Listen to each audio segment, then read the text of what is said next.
Olá, criptomaníacos! Cá estou eu novamente para um React. Quem diria que eu me transformaria no Felipe Neto do mundo invertido, hein?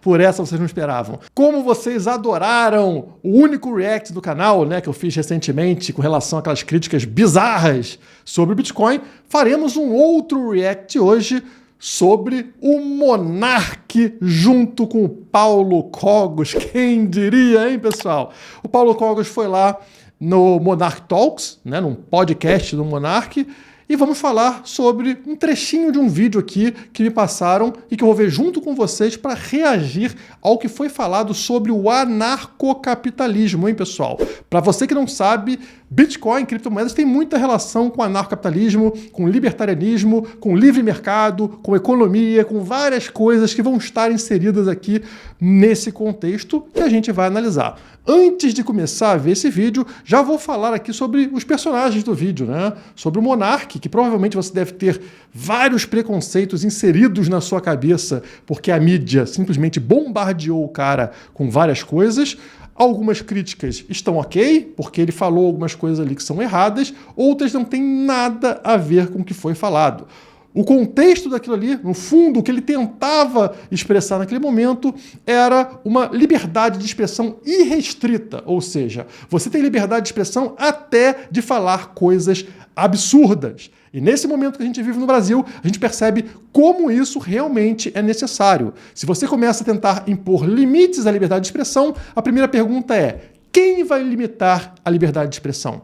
Um juiz do STF, o presidente da República, será algum parasita que, claro, vai limitar tudo aquilo que você falar contra ele. Então, você não tem mais liberdade nenhuma. A liberdade de falar e de pensar deve ser absoluta, irrestrita, por mais absurdo seja aquilo que a pessoa estiver falando. Eu posso discordar completamente daquilo que você fala, mas você tem que ter o direito de falar aquilo. Falar é diferente de fazer. A pessoa pode falar um absurdo. Se ela fizer um absurdo, ela tem que ser punida, tá? Mas falar é diferente de fazer, que é justamente o que os parasitas atualmente não querem que você saiba. Ele quer que você misture falar com fazer, criando crime para pensamento, né? Eu pensei uma coisa, esse tipo de coisa não pode acontecer, logo você é um criminoso. Não, você só pensou, você não fez. As coisas têm que ser separadas, como sempre foram na história humana, somente agora essas maluquices começam a acontecer.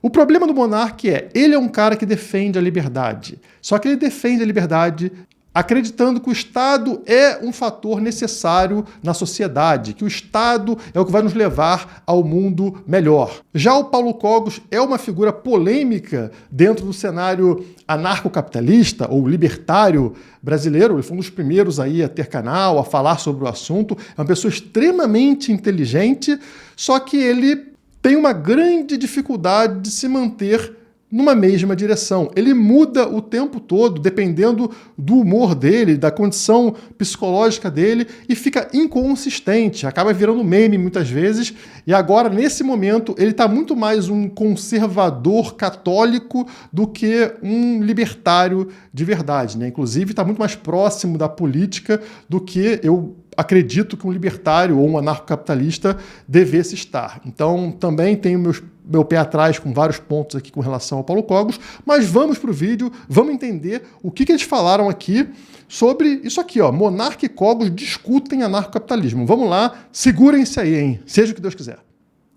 Mas tem uma coisa do comunismo que eu concordo muito, e eles acertam muito. Quando eles falam da burguesia, eles generalizam bastante. Eles colocam qualquer cara que tem uma pequena empresa como burguês, né? O que é errado. Mas se a gente quiser extrapolar esse termo e modificá-lo um pouco, e em vez de burguesia a gente coloca oligarquia ou globalismo, uma oligarquia globalista, né? Faz sentido. A gente tem realmente uma exploração do povo através dos donos do capital. Isso aí é real. Isso é óbvio, né? A gente tem um problema, só que quem cria esse problema dos super empresários poderosos ao redor do mundo é justamente o Estado. É o Estado que protege esses empresários da concorrência. Então, na verdade, o capitalista, globalista, malvadão, o empresário gigante lá, o dono de uma empresa mundial, o que ele faz? Ele banca o Estado e o Estado age como capanga dessas organizações para bater em todos aqueles que quiserem concorrer. Então, você quer abrir uma empresa pequenininha naquele setor, o Estado vai criar uma regulamentação cheio de barreiras e muito cara para impedir que você possa entrar nesse mercado. Então, cada vez que necessário, o globalista lá, o empresário grandão, vai pagar para o Estado criar novas regras mais complexas para impedir que você consiga concorrer com o cara, ou, se necessário, que o cara consiga comprar a sua pequena empresa. Um imposto absurdamente alto para um bilionário, ele é muito menos danoso do que para quem está começando. Então, um cara que ganha bilhões, tem uma empresa que fatura bilhões por ano, ele pode pagar 50%. O empresário que está começando agora não consegue pagar 50%, logo ele é impedido de entrar naquele mercado. É por isso que bilionários, grandes empresários, grandes banqueiros, aqui no Brasil inclusive, eles são da esquerda, eles são sempre mais voltados ao socialismo. Eles defendem altos impostos, por exemplo, taxação aos mais ricos. Por que um bilionário, por que um rico defenderia taxação aos mais ricos? Porque ele prefere receber taxação e não ter concorrência do que ter baixos impostos e ter vários concorrentes no mercado. Realmente real, entendeu? Então, e é por isso que o comunismo tem tanta força, porque eles identificam um problema real da sociedade, entendeu? Enquanto não houver uma revolução, não digo armada, mas uma revolução política, a gente nunca vai ser livre de verdade, porque os caras são donos do sistema e eles corromperam o sistema para que seja impossível a liberdade vencer. Tem algumas considerações a fazer em cima do que você falou. A primeira é que os comunistas não identificam o problema. Eles apontam sintomas. Mas se eles fossem identificar o problema, eles teriam que apontar as causas. Porque conhecer alguma coisa, já dizia ali Platão, Aristóteles, é conhecer as causas. Então, não tem dúvidas que existe uma exploração do povo pelos detentores de oligopólios e monopólios, por uma oligarquia que detém boa parcela do capital. Sem dúvidas, eu concordo com você. Aí a questão é, por que isso acontece? A verdade é que os comunistas foram financiados por esses mesmos donos do capital. O Lenin foi preparado para a Revolução Bolchevique pelos banqueiros na Suíça. Então, foi esse mesmo grande capital que treinou os comunistas com o intuito de eliminar qualquer tipo de concorrência. Falou exatamente o que eu estou falando, né? Então, vocês percebem como é algo lógico, mas que, na primeira vista, não existe. Você olha pro empresário malvadão e pensa, pô, esse cara aí tá errado, né? A gente tem que lutar contra o rico, lutar contra o capitalismo. Não! Na verdade, é o contrário. Você tem que eliminar quem impede que o pequeno consiga competir no mercado, que se chama Estado. E concentrar ainda mais esse capital. E os bancos começam a ter uma liberdade que eles não deviam ter, que é a liberdade de dominar. A falsificar moeda, reserva fracionária. Eles não têm as reservas reais que eles dizem ter. Eles inventam dinheiro. Exatamente. Do ar. Emprestam... Eles tiram dinheiro do ar. A verdade é essa. Eles são mágicos. Você já sabe mais economia do que 90% dos doutores. Porra, os caras são muito burros, então. Eles emitem moeda a partir do nada. E é justamente por isso que eles não querem que o Bitcoin exista. E é por isso que eles querem criar regrinhas e criar barreiras para que você consiga ter acesso ao Bitcoin. Porque ao contrário da moeda do Estado e dos banqueiros aí, que eles imprimem como quiserem, fazem reserva fracionária, ou seja, mantém somente 10% do seu depósito dentro do banco e o resto eles vão emprestando sem te falar nada, sem te pedir autorização, você não consegue fazer isso com o Bitcoin.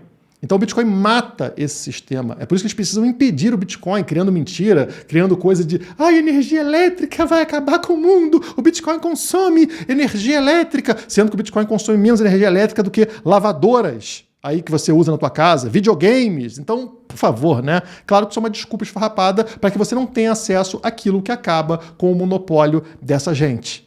Mas é aquilo, cara, economia é intuitivo, é sabedoria real. A verdade Dia da quitanda, sabe? Que tem que poupar para depois gastar. As faculdades de economia nada mais são do que ferramentas ideológicas de controle social, né? Não só as faculdades de economia. Toda a educação estatal, o MEC, tudo isso que você estuda aí, que é aquela grade curricular única. Se tem único no nome, já significa que é um monopólio. Não pode ter uma concorrência de educação. Não, todo mundo tem que estudar a grade curricular única. E por que é única? Porque quem definiu é o MEC, é o governo que define aquilo que pode ser ensinado a você. Então estão lavando o seu cérebro para que você entenda que o Estado é necessário, o Estado é bom, o Estado vai ajudar os pobres, o Estado, blá, blá, blá, blá, democracia é ótimo. E você fica essas coisas na cabeça desde criancinha e quando vira um adulto, vira um pamonha que aceita dar o seu dinheiro para bandido. né? Eles criam a cartilha dos economistas, que eles acreditam como verdade, e eles usam essas verdades para dominar o povo, né? Inclusive, uma das maiores críticas que eu tenho ao anarcocapitalismo é exatamente isso, porque, de certa forma, o anarcocapitalismo cumpre um papel para esses oligarcas.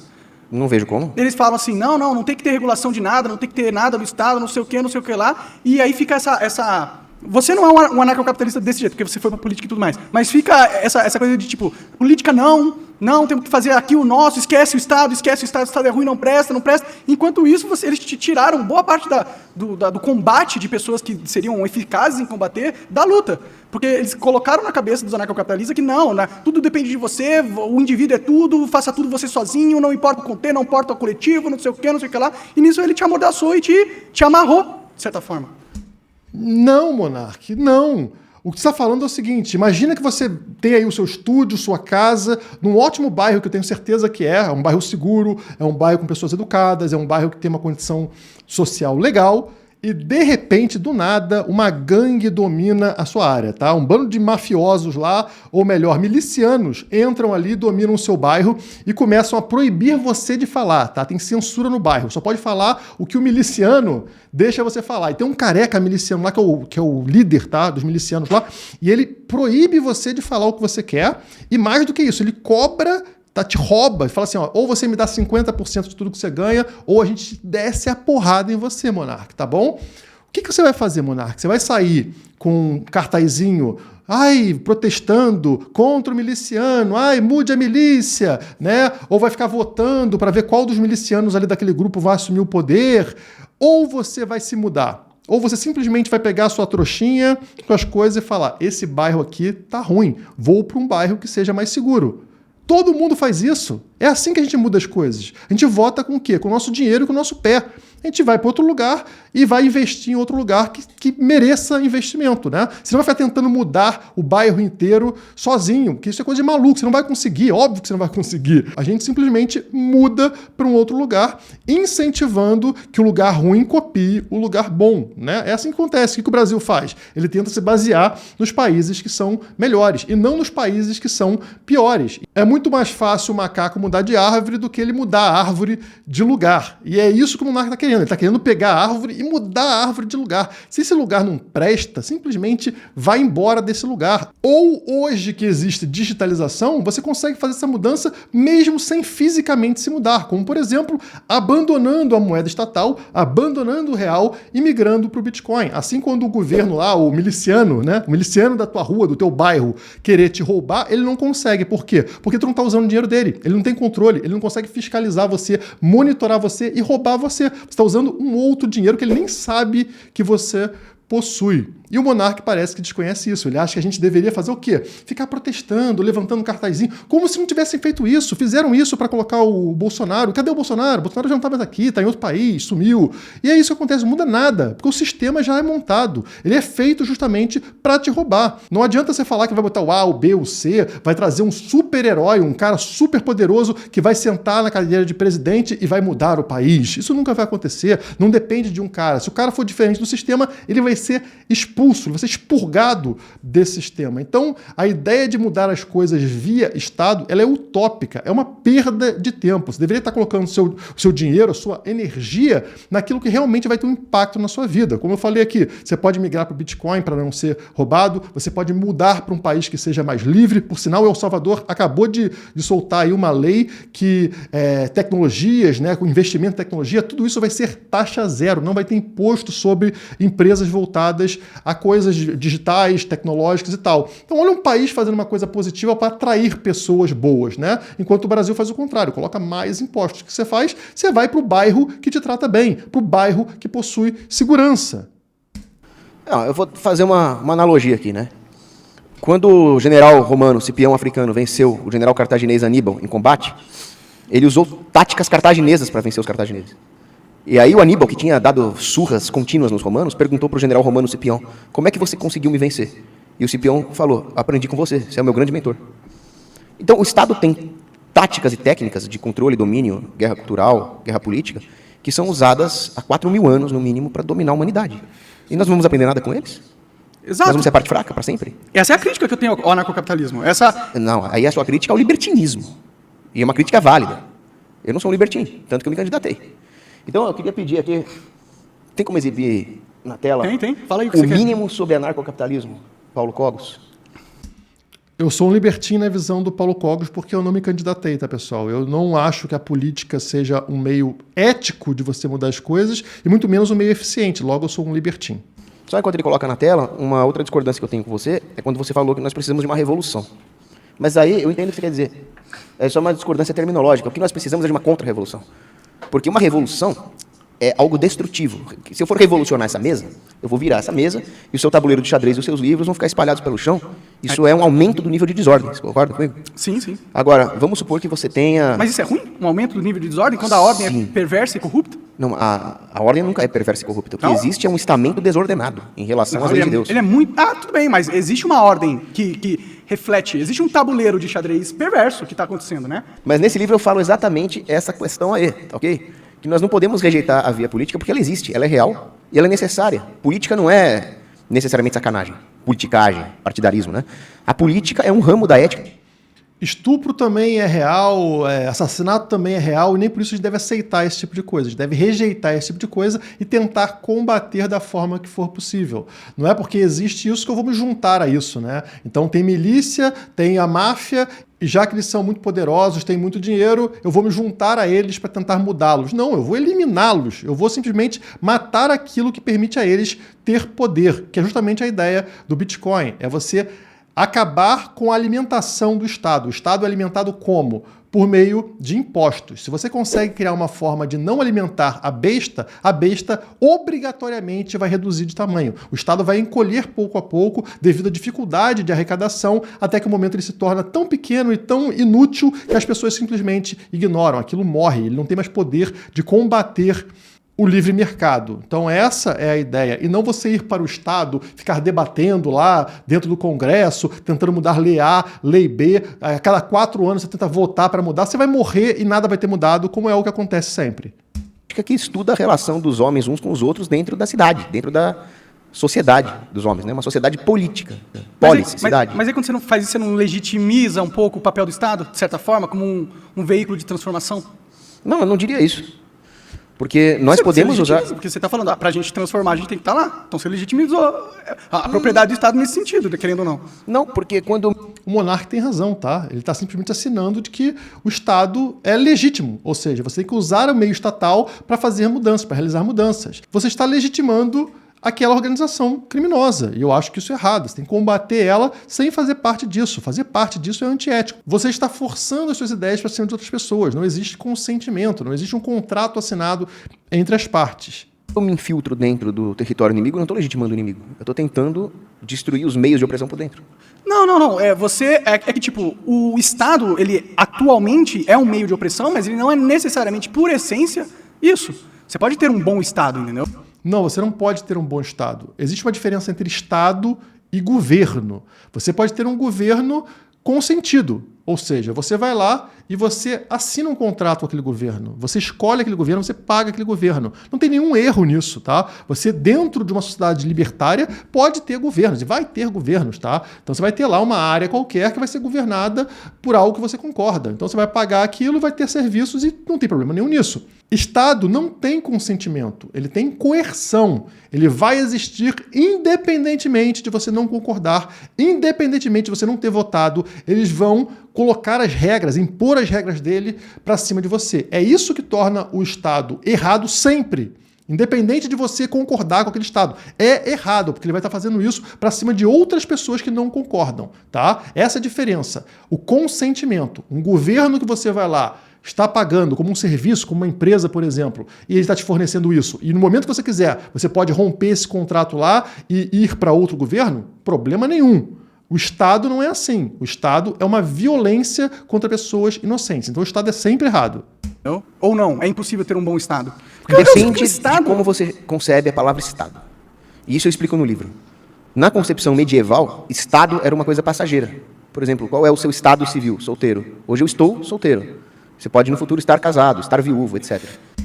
Não, tanto faz o tempo, tá? Porque você estar casado, isso é consentido. Você assinou um contrato com uma outra parte, correto? Com a sua esposa. Você assinou um contrato lá. Olha, eu quero estar casado com essa pessoa. No momento que eu não quero mais, você vai lá divorcia, rompe esse contrato e segue a tua vida.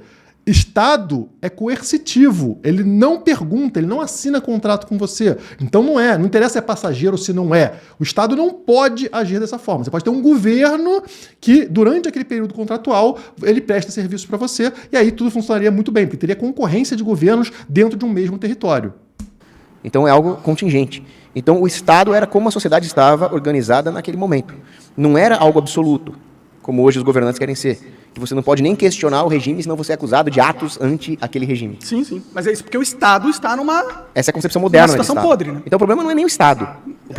O problema é o Estado. O problema é o Estado, Cogos. O problema não seria o governo. Você ter governos não seria problema. O problema é o Estado. É a ausência de concorrência de governos. Portanto, você será obrigado a ficar com um governo ruim. Ele pode ser péssimo, você vai continuar tendo que usar aquela porcaria. Imagina se você não pudesse trocar a sua provedora de internet. A internet não funciona. Ah, lamento, vote daqui a 4 anos para mudar a internet. Funcionaria? Não funcionaria, óbvio. Seria uma porcaria. O que torna a internet boa é justamente a concorrência de várias empresas de internet, e aí você escolhe sempre aquela que é melhor. O problema é a concepção moderna de Estado.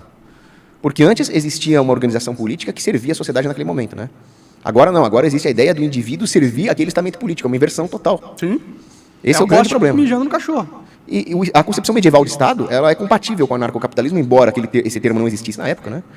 Porque o anarcocapitalismo ele não é bagunça, putaria, ausência de governança, ausência de hierarquia ou de ordem. Ele é a ideia de que todas as organizações políticas humanas são contingentes e existem para servir algo absoluto, que é a dignidade do indivíduo e a lei natural.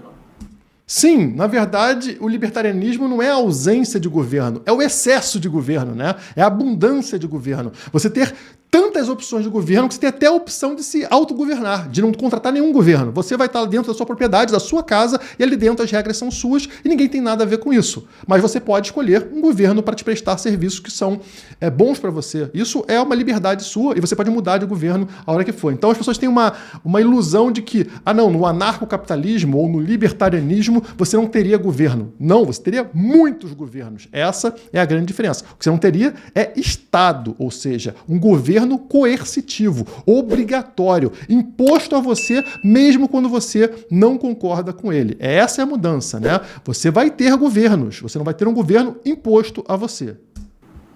É que a palavra anarco, né, capitalismo, ela, para quem não conhece o contexto e a essência do movimento e tudo mais, é uma palavra que não intuitivamente passa isso que você está falando, tá ligado? O termo anarcocapitalismo ele já foi mexido, anarco já virou uma coisa negativa, com uma conotação negativa, apesar de, na essência, não ter nada de negativo, mas já se tornou algo negativo. Então é um termo que eu nem uso também, né? Eu uso libertarianismo, que eu acho que liberdade é muito mais bem vista do que anarquismo, anarquia, enfim, também não gosto desse termo. Concordo com você, por isso que no primeiro capítulo do livro eu já falo que o termo é ruim. Porque anarcocapitalismo não é nem anarco, e nem é capitalismo nesse sentido... moderno da coisa. Nesse sentido marxista do termo capitalista, né? De oligarquias oprimindo o povo. Que tem sido o capitalismo moderno, né? O que existe hoje não é realmente um capitalismo. O que existe hoje é o que a gente chama, né? É um socialismo com concessões de mercado, como eu chamaria. Entendi. O que existe hoje é um capitalismo de Estado e não um livre mercado, né? Um capitalismo na sua essência. O que existe de capitalismo hoje é simplesmente o Estado definindo quem serão os personagens do jogo, né? Quem pode participar do mercado e quem não pode. Isso, obviamente, não é capitalismo. É um capitalismo de Estado. É o Estado que define quem será capitalismo nesse mercado. Agora, o que eu ia falar para você sobre a mesa, vamos supor que chega um modernista maluco aqui, um pós-modernista, e resolve colocar um monte de espinhos em cima da mesa, uma mesa torta, uma mesa que não consegue nem apoiar um copo. Aí você fala, essa mesa está desordenada, ela não funciona como uma mesa. Ela não cumpre a sua função de mesa. Eu não quero revolucionar a mesa, porque isso só pioraria as coisas. O que eu quero fazer é tirar a tralha que ele colocou em cima e retificar a mesa. Sim, só que para tirar a tralha, você vai precisar de uma revolução. Você vai precisar de violência. Isso é a revolução. Isso não é revolução, isso é uma contra-revolução, porque eu quero reordenar a mesa. Discutindo semântica, né? Não, na verdade... Vamos entrar num tópico aqui que parece ser complexo. Então, antes disso, Como é que a gente resolve esse problema? Porque eles estão falando o seguinte, existe uma mesa e existem grupos que vão chegar e botar um bando de tralha em cima da mesa que interfere na mesa, ou seja, ela deixa de ser uma mesa. Então você precisa tirar as coisas de cima da mesa. Mas o que vai acontecer depois? Vai vir outro grupo e vai colocar coisas na mesa de novo, você tem que tirar a coisa de cima da mesa. Vocês percebem como isso é uma coisa de maluco, né? Você está deixando o quê? Terceiros interferirem numa mesa. Quem é o dono da mesa? É só isso que deveria valer. O dono da mesa define o que vai ter em cima da mesa. Mas como a gente vive num negócio coletivista maluco, coletivismo é doença, pessoal. Então, assim, ao invés do proprietário definir o que vai ter em cima da mesa, fica o pessoal votando para ver o que vai colocar em cima da mesa dos outros. E a mesa é tua. Então não tem que ninguém botar nada em cima da sua mesa. E essa é a diferença do Bitcoin. Na hora que a gente criou uma coisa descentralizada, digital, que ninguém consegue interferir, ninguém vai colocar nada em cima do seu Bitcoin. Ah, mas todos os donos de Bitcoin deveriam pagar 50% de imposto. Ah, o Bitcoin é malvadão, o Bitcoin polui, o Bitcoin tem que ser proibido. Dane-se!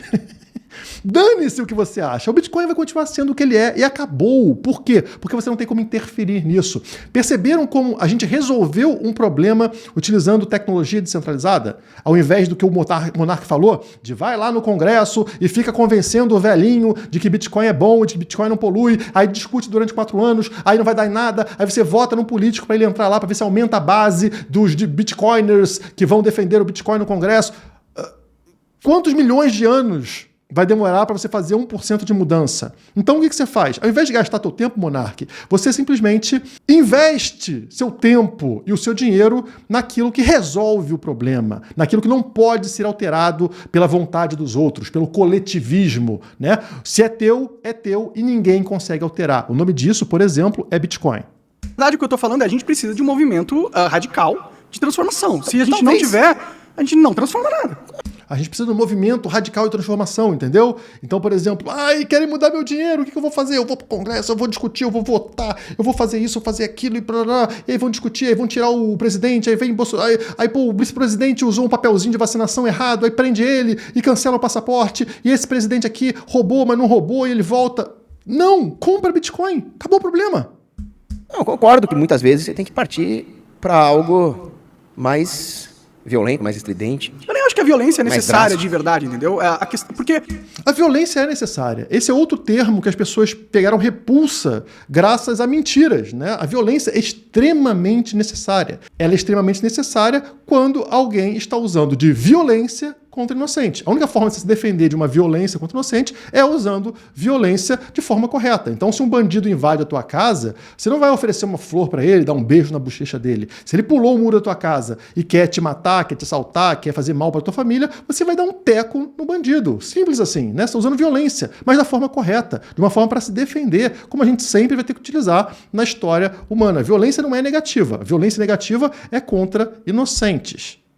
a forma com que eles dominaram a nós, teve violência, claro, muitas guerras e tudo mais, mas o que realmente dominou a gente não foi a violência, foi a manipulação das nossas ideias, né? Foi o jogo semântico e o jogo ideológico da coisa, né?